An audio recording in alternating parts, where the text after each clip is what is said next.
নমস্কার, আমি ভাস্বতী। খবর শুনছেন সংবাদ চ্যানেল থেকে। জানাবো পশ্চিমবঙ্গ, দেশ এবং বিদেশের বাছাই করা 40টি তাজা খবর। প্রতিদিনের সেরা খবরগুলি আপনার হাতের মুঠোয় পৌঁছে দিতে আমরা আছি সদা প্রস্তুত। শুরুতেই জানাবো সংবাদ শিরোনাম। পরিবর্তনের পরিবর্তন, পার্কস্ট্রিট কাণ্ড সরিয়ে দেওয়া এবং দময়ন্তীর হাতেই রাজ্যের নারী সুরক্ষার ভার। এখনই কোনো কড়া পদক্ষেপ নয়, জাহাঙ্গীরের মামলায় বলল কলকাতা হাইকোর্ট। এফআইআর হতেই এবার হাইকোর্টের দ্বারস্থ অভিষেক বন্দ্যোপাধ্যায়। খালিদের জামিন খারিজের সিদ্ধান্ত ভুল ছিল, নিজের রায়ের সমালোচনা সুপ্রিম কোর্টের। আপনাদের ভাই পাশে থাকবে, একটা নম্বর দিয়ে যাব, ধন্যবাদ জ্ঞাপন অনুষ্ঠানে কি বার্তা মুখ্যমন্ত্রীর। মাথাভাঙায় গ্রেপ্তার তৃণমূলের কাউন্সিলর, বললেন নতুন সরকারের উপহার পেলাম। শুভেন্দুর আত্মসহায়ক খুনে সুদূর উত্তরপ্রদেশের টোল প্লাজা থেকে আটক করা হলো যুবককে, সিটের পর সিবিআই এর প্রথম পদক্ষেপ। পঞ্চায়েত সম্মেলন করতে আবাসের টাকা থেকে কাটমানি, ঘেরাও তৃণমূল নেতারা, পুলিশের হাতে আটক 2। বিরোধী দল হলেও দেওয়া হয়নি মর্যাদা, বিধানসভা সচিবালয়ের বিরুদ্ধে ক্ষোভ উগরে আরটিআই তৃণমূলের শোভনদেবের। 2021 সালে ভোট পরবর্তী হিংসা, পুলিশের 181টি নতুন এফআইআর, খুলেছে মীমাংসা হয়ে যাওয়া মামলার ফাইলও। অনুমতি ছাড়াই মাঠে নেমে মেসিকে ঘিরে ধরেছিলেন, এবার অপরূপদের বিরুদ্ধে এফআইআর শতদ্রুর। রাজস্থানে ভয় দেখিয়ে বছরের পর বছর গণধর্ষণ, বিজেপি শাসিত রাজ্যে বিচার না পেয়ে আত্মঘাতী 2 বোন। 32,000 চাকরি বাতিল মামলা গ্রহণ করে কি বলল সুপ্রিম কোর্ট। কেশপুরে বিজেপির উদ্যোগে কৃতি ছাত্রছাত্রীদের সম্বর্ধনা। শপথ গ্রহণ শেষে হ্যামিল্টনগঞ্জে বিশাল লামাকে ঘিরে বিজেপির বিজয় উচ্ছ্বাস। বাংলায় বন্ধ হচ্ছে ধর্মীয় সহায়তামূলক ভাতা, ঘোষণা হতেই সরকারের কাছে বড় আবেদন বিকাশ রঞ্জনের। ক্ষমতা যেতেই কি আইনের ভয়, পাঁচিল টপকে উধাও তৃণমূল বিধায়ক, বকখালির গোপন আস্তানা থেকে পাকড়াও যুবরাজ। মুর্শিদাবাদে তোলপাড়, মাঝরাতে প্রাক্তন তৃণমূল নেতার বাড়িতে পুলিশের সার্জিক্যাল স্ট্রাইক, কি মিলল জানেন। তপসিয়ায় বাইকে ধাক্কা, স্যাটেল বাসের পথেই প্রাণ হারালেন এক আরোহী, আহত আরো 2। বাংলার অবস্থা জম্মু কাশ্মীরের থেকেও খারাপ, হাওড়ায় উচ্ছেদ নিয়ে তোপ দিলীপের। স্বাস্থ্য দপ্তরের পদ থেকে বরখাস্ত নির্মল মাঝি, রাজ্যপাটে পালাবদল হতেই কড়া পদক্ষেপ সরকারের। ঘুরে দাঁড়াবে দল, কাজ করবে মানুষের আস্থা ফেরানোর বার্তা মমতা বন্দ্যোপাধ্যায়ের। নিজের বুথেই হার মমতার, ও রাজনৈতিক কেরিয়ার শেষ, ক্যামাক স্ট্রিটে বললেন মুখ্যমন্ত্রী। আপনাদের কাছে একটা অনুরোধ রইল, আমরা প্রতিদিন চেষ্টা করি আপনাদের জন্য সঠিক, সংক্ষিপ্ত এবং নিরপেক্ষ খবর পৌঁছে দিতে। আমাদের এই ছোট্ট চেষ্টাকে যদি আপনার ভালো লাগে তাহলে দয়া করে একটা লাইক দিয়ে পাশে থাকার বার্তা দিন। আপনাদের একটা লাইকই আমাদের আগামী দিনের অনুপ্রেরণা। এবার এক এক করে দেখে নেব বিস্তারিত খবর। 14 বছর আগে তার দৃঢ় অবস্থান থেকেছিল রাজ্যবাসী, তাতে ক্ষুণ্ণ হয়েছিল তৎকালীন সরকার। তার জেরে কম গুরুত্বপূর্ণ পদে পাঠানো হয়েছিল তাকে। বাংলার শাসক বদল হতেই গুরুত্ব বাড়ল কলকাতা পুলিশের প্রথম মহিলা গোয়েন্দা প্রধান দময়ন্তী সেনের। 1996 ব্যাচের পশ্চিমবঙ্গ ক্যাডারের এই আইপিএস অফিসারকে বড় দায়িত্ব দিল বর্তমান বিজেপির সরকার। বিগত কয়েক বছরে বাংলায় নারী নির্যাতনের ঘটনা খতিয়ে দেখতে যে কমিশন গঠন করা হয়েছে, তার সদ্য সচিব করা হয়েছে আইপিএস দময়ন্তীকে। এমনকি সোমবার এই কমিশনের কথা ঘোষণার সময় মুখ্যমন্ত্রী শুভেন্দু অধিকারী দময়ন্তীকে বাংলার অত্যন্ত জনপ্রিয় আইপিএস অফিসার বলে উল্লেখ করেন। তৃণমূল আমলে গুরুত্ব কমেছিল দময়ন্তীর জন্ম 1970 সালে। অর্থনীতিতে স্নাতকোত্তর পাশ করেন। মাত্র 26 বছর বয়সে আইপিএস অফিসার হন। 2010 সালে কলকাতা পুলিশের যুগ্ম কমিশনার পদে ছিলেন দময়ন্তী। তিনি লালবাজারের প্রথম মহিলা গোয়েন্দা প্রধান। 2011 সালে বাংলায় সরকার বদল হয়, বামেদের হটিয়ে ক্ষমতায় আসে তৃণমূল। আর 2012 সালে পার্কস্ট্রিট গণধর্ষণ কাণ্ডের তদন্ত ঘিরেই তৎকালীন সরকারের সঙ্গে কার্যত সংঘাতে বাঁধে এই আইপিএস অফিসারের। 2012 সালে পার্কস্ট্রিট গণধর্ষণ কাণ্ডের তদন্তে গুরুত্বপূর্ণ ভূমিকা ছিল। সেই ঘটনায় যেভাবে কম সময়ের মধ্যে 3 জনকে গ্রেপ্তার করা হয়েছিল, তাতে চর্চায় উঠে আসে এই আইপিএস অফিসারের নাম। তদন্তে সাফল্য আসার পরেও তাকে সরতে হয় কলকাতা পুলিশ থেকে। কয়েক মাসের মধ্যেই ব্যারাকপুর পুলিশ ট্রেনিং স্কুলে ডেপুটি ইন্সপেক্টর জেনারেল পদে নিযুক্ত হন তিনি। সেখান থেকে দার্জিলিংয়ের ডিআইজি রেঞ্জে বদলি করা হয় দময়ন্তী সেনকে। তারপরে তাকে পাঠানো হয় সিআইডিতে, সেখানে ডিআইজি পদে কর্মরত ছিলেন তিনি। এরপর 2019 সালে ফেরেন কলকাতা পুলিশের অতিরিক্ত কমিশনার হয়ে। বর্তমানে আইপিএস দময়ন্তী সেন এডিজির পদে রয়েছেন। সেই দময়ন্তী সেনের গুরুত্ব বাড়ল নতুন সরকারের আমলে। এদিন নবান্নে 2টি কমিশনের গঠনের কথা ঘোষণা করেন মুখ্যমন্ত্রী শুভেন্দু অধিকারী। একটি প্রাতিষ্ঠানিক দুর্নীতি নিয়ে কমিশন, অন্যটি বিগত কয়েক বছরে নারী নির্যাতন নিয়ে কমিশন। মুখ্যমন্ত্রীর এই ঘোষণার সময় সেখানে ছিলেন আইপিএস দময়ন্তী সেন। তার পরিচয় দিতে গিয়ে মুখ্যমন্ত্রী বলেন, আমাদের আইপিএস, বাংলার অত্যন্ত জনপ্রিয় আইপিএস অফিসার দময়ন্তী সেন। বাংলার সেই জনপ্রিয় আইপিএস দময়ন্তীর গুরুত্ব বাড়ল। তাকে নারী নির্যাতন নিয়ে কমিশনের সদ্য সচিব করার কথা জানালেন মুখ্যমন্ত্রী। কেউ বলছেন সরকারের বদলে উত্তরণ হলে দুঁদে আইপিএস অফিসার দময়ন্তীর। এরপর আর কোন দায়িত্বে আসেন আসেন তিনি, সেটাই এখন দেখার বিষয়। স্বস্তি পেলেন ফলতার তৃণমূল প্রার্থী জাহাঙ্গীর খান। রক্ষা কবচের আবেদন জানিয়ে কলকাতা হাইকোর্টের দ্বারস্থ হয়েছিলেন তিনি। তার অভিযোগে বেশ কয়েকটি মিথ্যা এফআইআর দায়ের করা হয়েছে। সোমবার বিচারপতি সৌগত ভট্টাচার্যের বেঞ্চে আবেদন করে মামলা করেছিলেন জাহাঙ্গীর। হাইকোর্টের নির্দেশ, আগামী 26শে মে পর্যন্ত জাহাঙ্গীরের বিরুদ্ধে কোনো কড়া পদক্ষেপ করতে পারবে না পুলিশ, তবে সব রকমের সহযোগিতা করতে হবে তাকে। তদন্তের ওপরে কোনো রকম স্থগিতাদেশ নয়, জানালো আদালত। সেই কয়টি মামলা ইতিমধ্যেই দায়ের হয়েছে, শুধুমাত্র সেই কয়টি মামলাতে কোনো পদক্ষেপ করবে না পুলিশ, তবে নির্বাচন কমিশনের জারি করা গাইডলাইন মেনে চলতে হবে জাহাঙ্গীর খানকে। ভোটার বা অন্য কাউকে হুমকি দিতে পারবেন না তিনি। জাহাঙ্গীর খানের হয়ে এদিন মামলা লড়েন আইনজীবী কিশোর দত্ত। আদালতের সওয়াল, মামলার পর মামলা দায়ের করেছে পুলিশ। দায়ের হওয়া মামলা থেকে বাঁচতে মুখ্যমন্ত্রী শুভেন্দু অধিকারীর মামলার প্রসঙ্গ উল্লেখ্য জাহাঙ্গীরের। 2021 সালে তৎকালীন বিরোধী দলনেতাকে রক্ষা কবচ দিয়েছিল আদালত। জাহাঙ্গীরের আবেদন, আমার বিরুদ্ধে কয়টি মামলা দায়ের আছে সেটা জানানো হোক। 9 বছরের পুরনো ঘটনা নিয়ে মামলা দায়ের হচ্ছে। একদিনের মধ্যে 3টি মামলা দায়ের হয়েছে। রাজনৈতিক প্রেক্ষাপট পরিবর্তনের কারণে এফআইআর দায়ের করেছে পুলিশ। এরপরে রাজ্যের সওয়াল, নির্বাচনের দিন এই জাহাঙ্গীর খান এবং তার অনুগামীরা কি ঘটনা ঘটিয়েছে সেটা দেখুন দয়া করে। জাহাঙ্গীর ভোটারদের ভয় দেখিয়েছেন, বুথ দখল করেছেন এবং ব্যালট বিকৃত করেছেন। তাই নির্বাচন কমিশন বাধ্য হয়ে নির্বাচন বাতিল করে নতুন করে নির্বাচন করার নির্দেশ দিয়েছে। এরপরেই বিচারপতি সৌগত ভট্টাচার্যের নির্দেশ, নির্বাচন একটা গণতান্ত্রিক প্রক্রিয়া, ফলে গণতান্ত্রিক ব্যবস্থায় মামলাকারীকে নির্বাচনে অংশ নিতে হয়। 26শে মে এই মামলার পরবর্তী শুনানি। অভিষেক বন্দ্যোপাধ্যায় এফআইআর খারিজ করার আবেদন জানিয়ে আদালতের দ্বারস্থ হয়েছেন অভিষেক। বিধাননগর সাইবার সেলে তার বিরুদ্ধে এফআইআর দায়ের করা হয়েছে। সেই এফআইআর খারিজের আবেদন জানিয়েছেন অভিষেক। একাধিক জায়গায় অভিষেক যে সমস্ত বক্তব্য রেখেছেন সেগুলির লিঙ্ক তুলে ধরে অভিযোগ জানানো হয়। সেই অভিযোগের ভিত্তিতে মোট 5টি ধারায় এফআইআর করা হয়। সেই এফআইআর খারিজ করার আবেদন জানিয়ে আদালতে গিয়েছিলেন অভিষেক। গত 5ই মে বাগুইআটি থানায় অভিষেকের বিরুদ্ধে লিখিত অভিযোগ দায়ের হয়। কোন কোন ধারায় এফআইআর করা হয়েছে? ভারতীয় ন্যায় সংহিতার 192 ধারা, জামিনযোগ্য, দাঙ্গার উদ্দেশ্যে উস্কানি দেওয়ার অভিযোগ। 196 ধারা, জামিন অযোগ্য, বিভিন্ন গোষ্ঠীর মধ্যে সম্প্রীতি নষ্ট করে ঘৃণা ছড়ানো। 351-2 ধারা, জামিন অযোগ্য, মৃত্যুর ভয় দেখানো, হুমকি দিয়ে মানুষের সম্মান এবং সম্প্রীতি নষ্ট করা। 353-1 ধারা, জামিনযোগ্য, মিথ্যা বিভ্রান্তিকর বক্তব্য এবং গুজব ছড়ানো। জনপ্রতিনিধিত্ব আইনের 123-2, 125 ধারা প্রয়োগ করা হয়েছে নির্বাচনের প্রচারে বিভিন্ন ধরনের বক্তব্য দিয়ে মানুষ এবং বিভিন্ন গোষ্ঠীর মধ্যে চাপ তৈরি করা। জামিন খারিজের নির্দেশ দিয়েছিল সুপ্রিম কোর্ট, এবার নিজেই সেই নির্দেশের সমালোচনা করল শীর্ষ আদালত। সম্প্রতি ছাত্রনেতা উমর খালিদের জামিনের আবেদন খারিজ করে দিয়েছিল সুপ্রিম কোর্ট, কিন্তু সেই সিদ্ধান্ত ভুল ছিল। উমরদের ক্ষেত্রে যথাযথভাবে আদালতের রায় মানা হয়নি। বিচারপতি বি.ভি. নাগরাত্না এবং বিচারপতি ভূঁইয়ার একটি বেঞ্চ জানিয়েছে, ইউপিএর অধীনে থাকা মামলাগুলির ক্ষেত্রে জামিন নিয়ম, জেল ব্যতিক্রম। এই নীতিটি প্রযোজ্য থাকবে। 2020 সালে দিল্লি অশান্তির অভিযোগে সেপ্টেম্বর মাস থেকে জেলে বন্দী রয়েছেন উমর। অন্যদিকে চলতি বছরের জানুয়ারিতে খালিদের জামিন খারিজ করে দেওয়া হয়েছে। কিছুদিন আগে এপ্রিলেও জামিন মঞ্জুর করেনি সুপ্রিম কোর্ট। উমরদের ক্ষেত্রে যথাযথভাবে আদালতের রায় মানা হয়নি। বিচারপতি বি.ভি. নাগরাত্না এবং বিচারপতি ভূঁইয়ার একটি বেঞ্চ জানিয়েছে, ইউপিএর অধীনে থাকা মামলাগুলির ক্ষেত্রে জামিনই নিয়ম, জেল ব্যতিক্রম।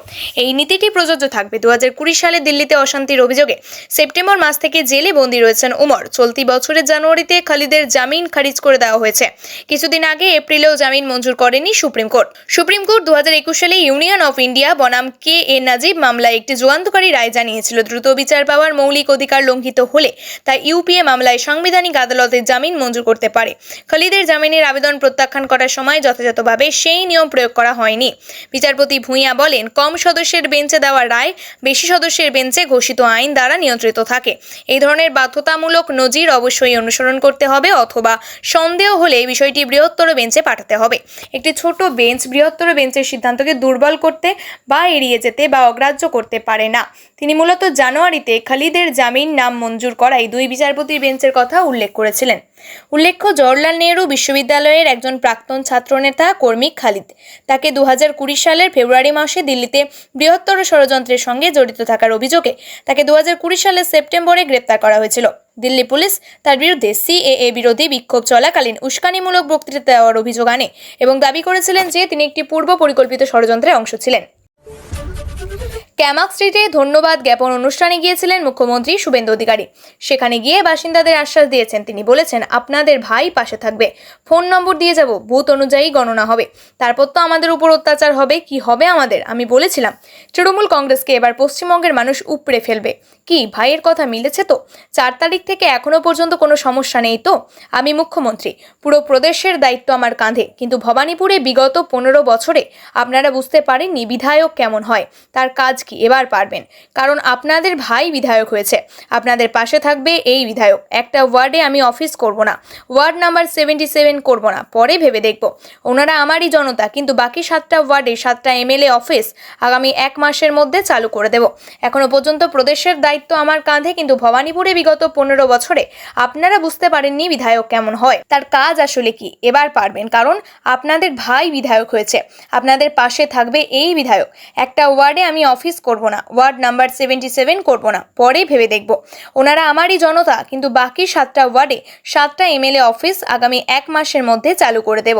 কোনো অসুবিধা হলে আমি আপনাদের কাছে এসে একটা ডেডিকেটেড নাম্বার মেল আইডি করে দেব। কেউ অন্যায়ভাবে কিছু বললে শুধু আমার কাছে একটা খবর পৌঁছে দিন। যে সমস্ত জায়গায় বিজেপির সরকার রয়েছে সেখানে সিন্ডিকেট রাজ, তোলাবাজি, কাটমানি, গুন্ডা ভাতা, জুলুম এসব নেই, ভবানীপুরেও থাকবে না। আপনারা ভালো করে কাজ করুন। এদিন ভবানীপুরের মানুষদের জন্য এই বার্তাই দিয়েছেন নবনির্বাচিত মুখ্যমন্ত্রী শুভেন্দু অধিকারী। একেবারে তিনি সাধারণ মানুষের সঙ্গে কথা বলেছেন। মাথাভাঙার তৃণমূল কাউন্সিলর চন্দ্রশেখর রায় বসুনিয়াকে গ্রেপ্তার করল মাথাভাঙা থানার পুলিশ। রবিবার গভীর রাতে তাকে গ্রেপ্তার করা হয়। পুলিশ সূত্রে জানা গিয়েছে, রাত প্রায় 12টা নাগাদ মাথাভাঙা শহরের দক্ষিণপাড়া এলাকার বাড়ি থেকে তাকে গ্রেপ্তার করা হয়। তার বিরুদ্ধে তোলাবাজি, 2021 সালে ভোট পরবর্তী হিংসায় জড়ানো সহ একাধিক মামলা রয়েছে। আর সেই অভিযোগের ভিত্তিতেই তাকে গ্রেপ্তার করা হয়েছে। গ্রেপ্তারির পর চন্দ্রশেখর রায় বসুনিয়া বলেন, নতুন সরকার উপহার পেলাম। 2021-2024 সালে ভোটের পরে নাকি ভাঙচুর হয়েছে, সেই মামলায় আমাকে গ্রেপ্তার করেছে, যদিও সেই ঘটনায় তিনি যুক্ত ছিলেন না বলে দাবি করেছেন। কোথাও তোলাবাজি, কোথাও হুমকি, মারধরের অভিযোগ। পালাবদলের পরেই একাধিক জেলা থেকে পরপর গ্রেপ্তার হচ্ছেন তৃণমূল নেতারা। সেই তালিকায় রয়েছেন তৃণমূল কাউন্সিলর, তেমনই রয়েছেন পঞ্চায়েত প্রধান। সরকার বদলাচ্ছে পরিস্থিতি। এই আবহে নানান অভিযোগ পুলিশের জালে ধরা পড়েছেন একের পর এক তৃণমূল নেতা। হুমকি, গালিগালাজ, এমনকি কলার ধরে টানা হেঁচড়া, চূড়ান্ত হেনস্থা অভিযোগ। ভোটের আগে দাদাগিরি করতে দেখা যেত হুগলির বৈদ্যবাটি পুরসভার 4 নম্বর ওয়ার্ডের তৃণমূল কাউন্সিলর রাজু পারুই ওরফে চন্ডেকে। ভাইরাল হয়েছে সেই রকমই কিছু ভিডিও। গ্রেপ্তারির পর চন্দ্রশেখর রায় বসুনিয়া বলেন, নতুন সরকারের উপহার পেলাম। 2021-2024 সালে ভোটের পরে নাকি বাড়ি ভাঙচুর হয়েছে, সেই মামলায় আমাকে গ্রেপ্তার করেছে, যদিও সেই সমস্ত ঘটনায় তিনি যুক্ত ছিলেন না বলেই দাবি করেছেন। কোথাও তোলাবাজি, কোথাও হুমকি, মারধরের অভিযোগ। পালাবদলের পরেই একাধিক জেলা থেকে পরপর গ্রেপ্তার হচ্ছেন তৃণমূলের নেতারা।